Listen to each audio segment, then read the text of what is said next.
The first thing Luke Harding noticed wasn't the pain or the smoke filling his lungs. It was the silence.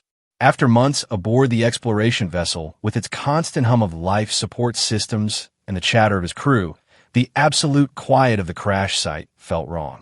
His comm unit sparked once against his helmet before dying completely. Emergency protocols flooded his mind, but his body refused to cooperate.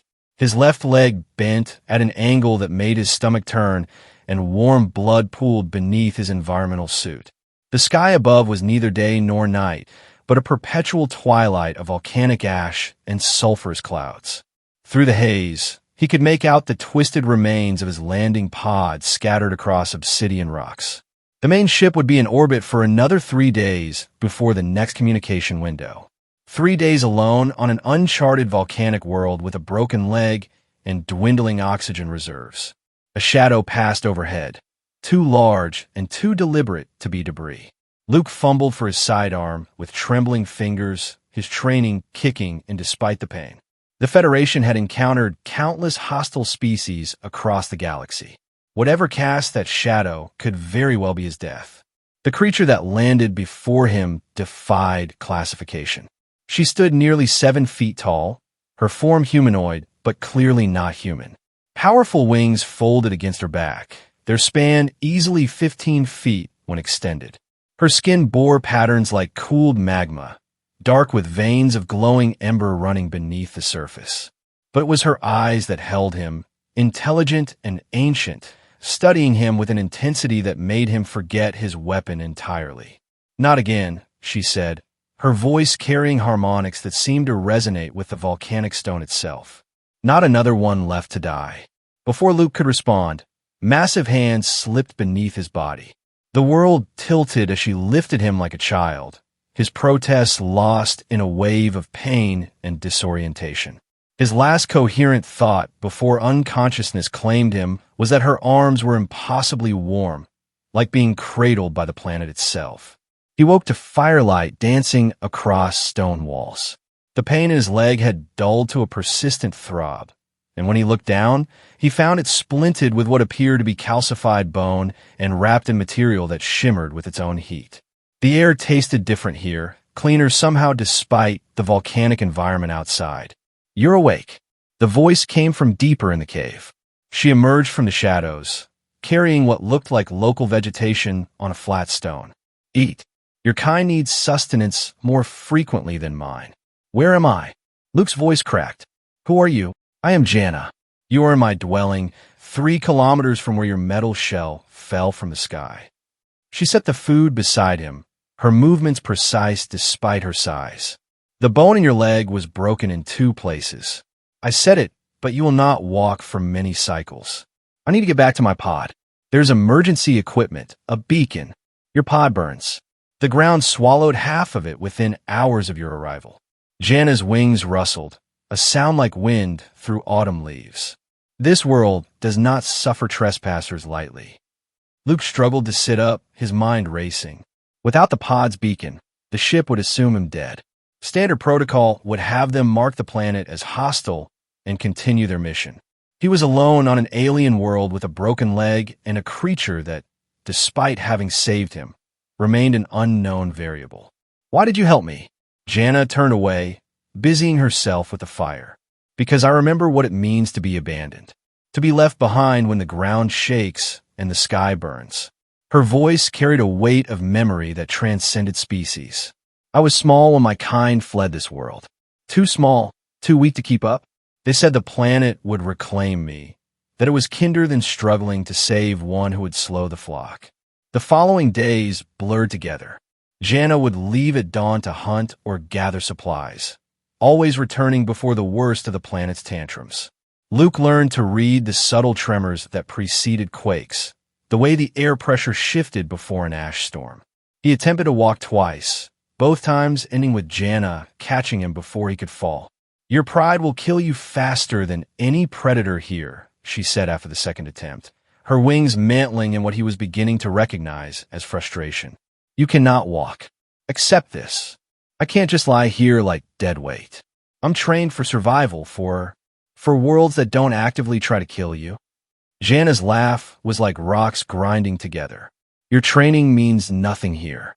You survive because I carry you. Because I choose to carry you. Their arguments became routine, a strange dance of wills that neither truly wanted to win. Luke discovered that Jana collected artifacts from previous visitors to her world, keeping them in a chamber deeper in the cave system. Pieces of ships, personal effects, data pads long since drained of power. Each one a story of someone who came and never left. They all thought they could master this place, she said one evening, running her fingers over a scorched helmet. Brought their machines, their weapons, their certainty. The planet taught them humility. And their people? Did anyone come looking? Some. They either died quickly or left quicker. Her wings drooped slightly. No one stays. No one chooses to stay. The words hung between them, heavy with implication. Luke found himself studying her more closely as the days passed. The way she moved with absolute certainty across treacherous terrain, how her wings would unconsciously shield him from falling ash even when they were arguing. The gentle precision with which she tended his injury despite hands, clearly built for strength rather than delicate work.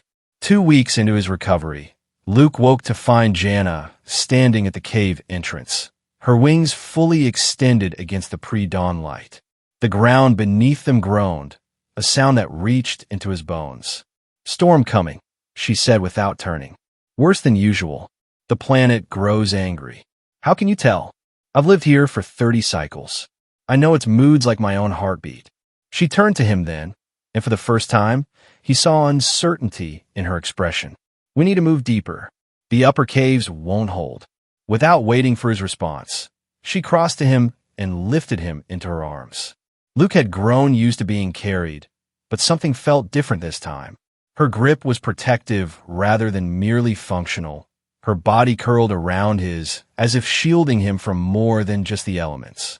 They descended through passages Luke hadn't seen before, the air growing warmer with each level. The walls here were smooth, carved by ancient lava flows rather than Jana's tools. In one chamber, he glimpsed carvings that looked almost like writing, symbols that made Jana's pace quicken. Your people made those long ago, before the Great Exodus. She didn't slow. They tell of the planet's first awakening, when the deep fires rose and reshaped everything.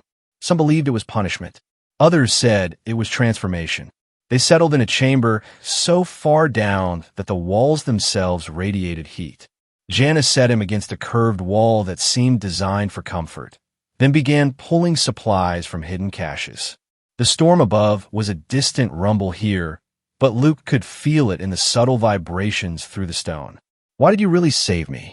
The question escaped before he could stop it. Jana paused in her preparations. I told you. I remember being abandoned. That's not all of it.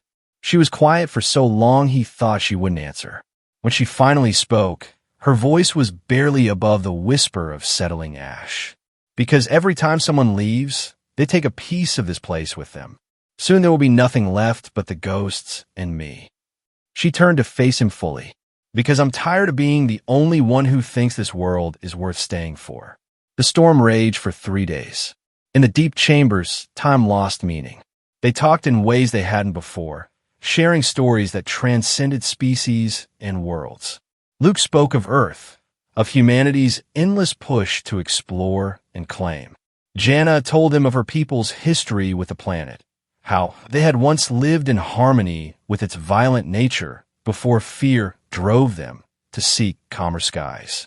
They say adaptation is weakness, she explained, her wings wrapped around herself like a cocoon.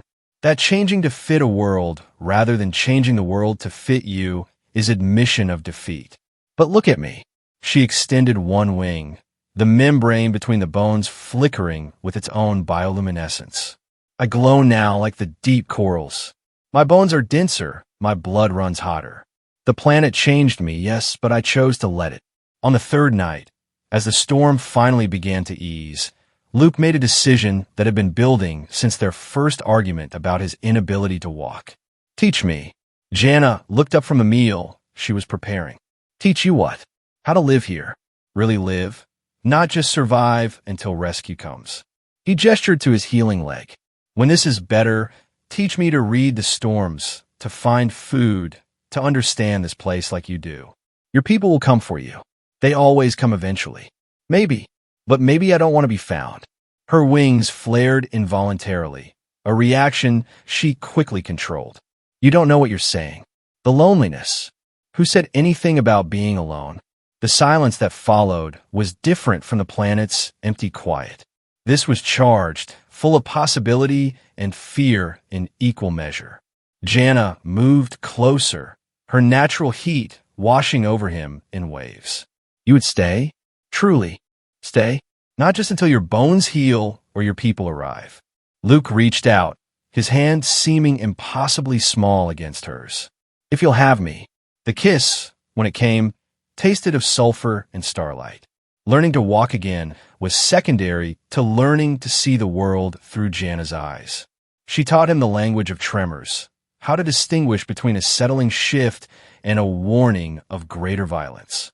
He learned which plants stored water in their crystalline stems, which insects' bioluminescence indicated safe passage through gas vents.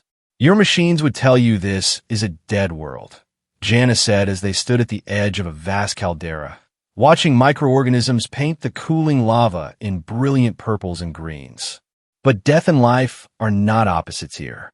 They're dance partners. Luke's leg healed stronger than before, the bone density increased by whatever mineral supplement Jana had added to his diet. She still carried him sometimes, but now it was by choice rather than necessity. He found he didn't mind. There was something profound about trusting someone completely with your body, about surrendering control and finding freedom in the surrender. 6 weeks after the crash, they found the communication relay. It was ancient, predating even Jana's people, but Luke recognized the technology. A quantum entanglement transmitter designed to send messages across impossible distances. With power from his suit's remaining cells, he might be able to get it working. The circuit boards are intact, he said, his hands moving automatically through the repair sequence. It's incredible. This thing has been here for centuries, and it's still functional. Jana watched from the entrance, her posture tense. You could call them. Your people. I could. They would come for you. Probably. His hands stilled on the controls. The weight of the moment settled over them both.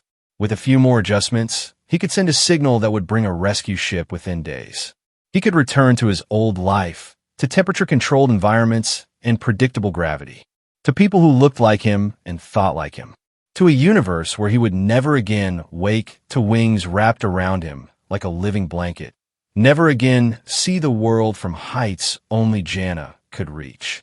He began working again, but his movements were different now. When the signal finally broadcast, it wasn't a distress call. Federation Survey Vessel Endeavor. This is Luke Harding. I'm alive and well on the surface. The planet is hostile to standard colonization, but capable of supporting adapted human life. I found a teacher, a guide who's shown me how to not just survive, but thrive here. I'm choosing to stay. Mark my status as resigned from service, effective immediately. Tell my family I'm happy. Harding out. He dismantled the transmitter's key components before Jana could fully process what she'd heard. When he turned to her, her wings were trembling. You sent a message. I did, but you didn't. Ask for rescue? No. He crossed her, reached up to touch her face. I asked them to let me go. The ship arrived 8 days later, a sleek dart against the ashen sky. Luke watched from a ridge as the landing party deployed, their environmental suits stark white against the black stone. He recognized the mission commander, Sarah Chun, even through her helmet. Jana tensed beside him as they approached. They look for you. They want to confirm I'm not under duress. Standard protocol for resignation under unusual circumstances. The meeting was surreal.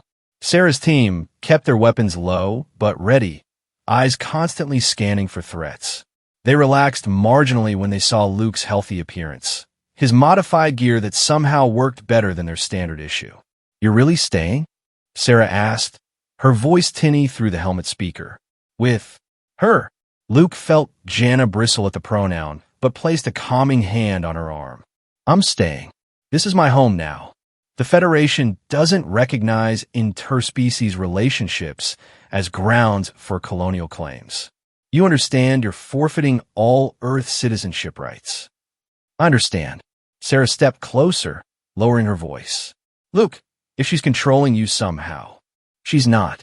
If anything, I'm the one who insisted on staying. She tried to talk me out of it. The disbelief was clear even through the helmet's faceplate. How could he explain the rightness of it? The way the planet's rhythms had become his own. How Jana's presence made the violent landscape feel like the safest place in the universe. In the end, they left him an emergency beacon just in case. Jana watched the ship disappear into the clouded sky with an expression Luke couldn't quite read. They'll return, she said finally. Your kind always returns. Maybe, but I won't be leaving with them. That night, she flew him to a place she had never shared before. The ruins of an ancient temple, carved into the side of a dormant volcano. The walls were covered in symbols similar to those in the deep caves, but more elaborate. In the central chamber, one phrase was repeated in various scripts, carried through fire, we remain.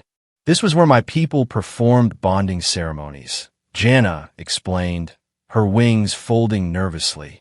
Before the exodus, before the fear took hold, partners would carry each other through the lava fields beyond, proving their commitment to shoulder each other's burdens.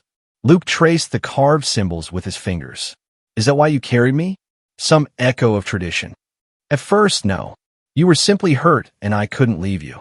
She moved to stand beside him, her heat a comfortable presence in the cool mountain air. But later, yes, every time I lifted you, I was choosing you, choosing us. They stood in comfortable silence, watching the play of volcanic light through crystal formations in the walls. Finally, Luke turned to her. Would you let me carry you? Jana's laugh echoed through the chamber. I'm twice your weight. You'd collapse before we left the temple. Not all at once, but I could learn, build up to it, the way you taught me everything else about living here. Her expression softened. You would do that? Learn to bear my weight as I bore yours. I want to share the burden. All of it. The planet's moods, the isolation, the choosing to stay when everything says we should go. He reached for her hands. Let me carry you sometimes. Let me prove I can. 9 months later, they stood at the edge of the same lava field Jana's ancestors had once crossed. Luke's body had changed, adapted to the planet's harsh demands. Dense muscle corded his arms and shoulders, his bones reinforced by the same minerals that gave Jana her strength. She settled onto his back, her wings spread for balance rather than support. The first steps were agony, but he'd expected that. The ground here tested everything, every foothold a potential betrayal. But he knew its language now, could read the stability in color variations his old self would never have noticed. Halfway across, his legs trembling with effort, Jana whispered against his ear. You don't have to prove anything. I already chose you. I know, he gasped, adjusting his grip on her legs. But I need to choose you back. Properly. The way your people would understand. They made it to the other side as the sun broke through the eternal clouds, casting the first natural light he'd seen in months. As he set her down, she pulled him into an embrace that lifted him off his feet. Now we're even, she murmured. They built their life in the ruins of older hopes. Where Jana had once stored artifacts of the dead, they now collected materials for building. Luke's engineering knowledge combined with her understanding of local resources to create something entirely new. Not human architecture, not her people's traditional structures, but something that belonged to both of them and neither. The planet still raged, still demanded respect and adaptation. There were nights when the ground wouldn't stop shaking, days when the ash fell so thick they couldn't leave their shelter. But there were also moments of impossible beauty. Bioluminescent blooms that opened only during electrical storms. Hot springs where ancient minerals created natural galleries of crystal art. The way Jana's wings caught thermal updrafts, carrying them both to heights where the whole violent world spread below them like a living map. 5 years after the crash, another ship came. This one wasn't from the Federation, but from Jana's people, drawn by reports of a human who had chosen to stay where they had fled. The delegation that landed was small, elderly members of her race who remembered the world before the Exodus. "You've changed," the eldest said to Jana, his own wings showing the pale coloration of long absence from the planet's influence. "The world has marked you." "I'll let it," she replied, her arm around Luke's waist. "We both did." They stayed 3 days, walking paths their ancestors had abandoned, seeing through Jana's eyes how fear had blinded them to the planet's harsh beauty. When they left, it was with promises to return, to bring others who might be ready to see their home world not as a prison, but as a crucible that refined rather than destroyed. Luke found Jana at their favorite overlook that evening, watching the delegation's ship disappear into the perpetual sunset. Her wings were relaxed, content in a way he'd rarely seen when discussing her people. "They understand now," she said. "Why I stayed. Why you stayed." He leaned against her side, feeling the familiar comfort of her warmth. "Do you think others will come?" "Maybe, but it doesn't matter anymore." She wrapped a wing around him, drawing him closer. "We're not waiting for anyone else to validate our choice." The ground trembled beneath them, a gentle reminder of the planet's constant motion. Luke felt the vibration through his bones, read its message of approaching rain that would turn the ash to mud and make the eastern passes treacherous for days. Information that would have terrified him once now simply shaped their plans for the week ahead. "Home," he said quietly. "Home," she agreed. They watched the stars emerge through gaps in the clouds, distant points of light that no longer called him away, but simply reminded him of how far he'd traveled to find where he belonged. In the morning, they would work on the new, growing chambers, argue about the best placement for water collectors, take turns carrying supplies up the treacherous mountain paths. Tonight, they simply stood together, two unlikely souls who had found in each other, and in this unforgiving world something worth choosing, worth fighting for, worth carrying through whatever fires the planet would forge them through next. Neither noticed the exact moment when their breathing synchronized, when their heartbeats found the same rhythm as the planet's deep pulse. They had become what all the artifacts in Jana's collection had failed to be, what all the fear had prevented their people from discovering. They had become native to the world, not through birth, but through choice, through adaptation, through the simple act of refusing to let go when everything said they should. The planet rumbled its approval, and they walked home together, neither carrying the other, but both ready to, should the path demand it. In the end, that readiness was everything. They would face other storms, welcome other visitors, build structures that would eventually become ruins for some future explorer to puzzle over. They would argue and reconcile, teach and learn, carry and be carried in all the ways that mattered. But in this moment, walking hand in hand through a landscape that no longer seemed alien to either of them, they were simply Luke and Jana, unlikely partners who had found in each other's arms the strength to choose the harder path, the lonelier path, the path that led not to the stars, but deeper into the heart of a world that had tested them and found them worthy. Behind them, the temple where they'd made their choice still stood against the mountain. Ahead, the lights of their home glowed warm against the gathering dark. And somewhere between memory and possibility, they walked on together, carried by nothing more or less than their faith in each other and in the life they continued to build with each passing day. The planets sang around them, a harmony of destruction and creation that they had learned to hear as music.